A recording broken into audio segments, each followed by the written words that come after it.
The owner's making it so hard on Tom Brady just to get a little piece of the Raiders. Now it's coming out that, if he does become part owner, that he's not going to be able to sit in production meetings with players. Yeah, here's the tweet right here. Not have access to practice.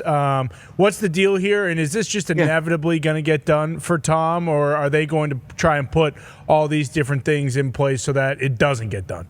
Well, no, here's the situation. Other owners have objected to him being a partial owner of the Raiders and being a broadcaster, considering, let's just say Tom Brady is assigned to the number one game that week. And let's just say Tom Brady, his Raiders are playing the Chiefs. How can you have a guy who's a partial owner of the team go to Chiefs practice or sit in on meetings?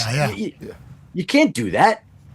So other owners have objected to that type of thing. And they said, if he's approved as the owner, they're going to have to put in place certain rules, which, again, you'd like to think somebody would be professional enough to abide by that. But again, he's owning the team. He'd be a partial owner of the team. So teams that are going against the Raiders don't want Tom Brady in their broadcast meetings and in their production meetings. They don't want him. I want to say this. Just nobody has said the angle that I'm saying, and I can't believe that this isn't what everybody's thought was immediately.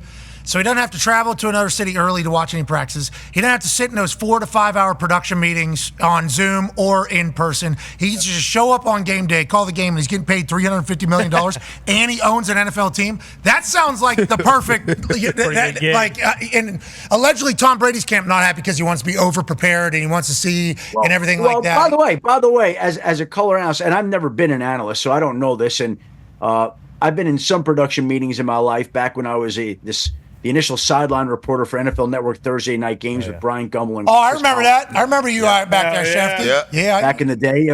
So, you go through those production meetings. I'm just telling you, I wouldn't want to be an analyst for a game, a play-by-play man for a game, a sideline reporter for a game, and not go through those meetings. Yeah, but he'll get a transcript. He'll get the, right?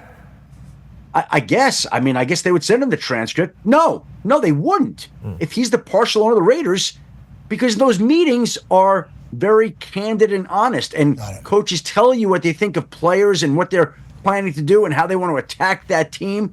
No, he's not going to get the transcripts of those meetings. Gosh. All right, so maybe I was wrong in thinking that this was awesome for Tom. But now you could say, okay, Tom doesn't go to the meetings, he doesn't go to the practice, but he calls the game. But then what insight does he have other than being Tom Brady? That might be that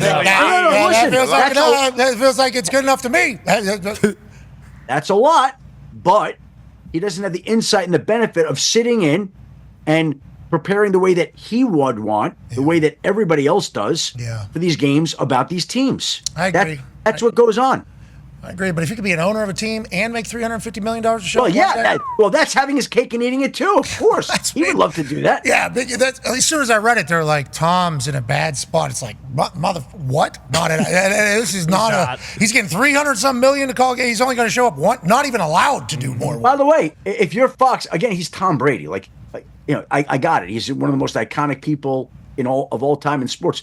But if you're Fox and you're paying Tom Brady all that money, don't you want him to be as involved as he can be in getting ready for a game and being as prepared as he can be for a game? But now, all of a sudden, you can't go to practice, you can't go to production meetings, you can't prepare the way that every other analyst prepares for a game? That might be force majeure there.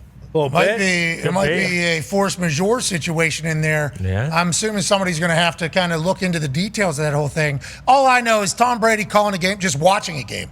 Like if he's just watching a simulcast, I'm going to be glued to it for at least a year. Now, year 2, 3, 4, 5, 6, I guess that's where it really starts getting into the whole thing.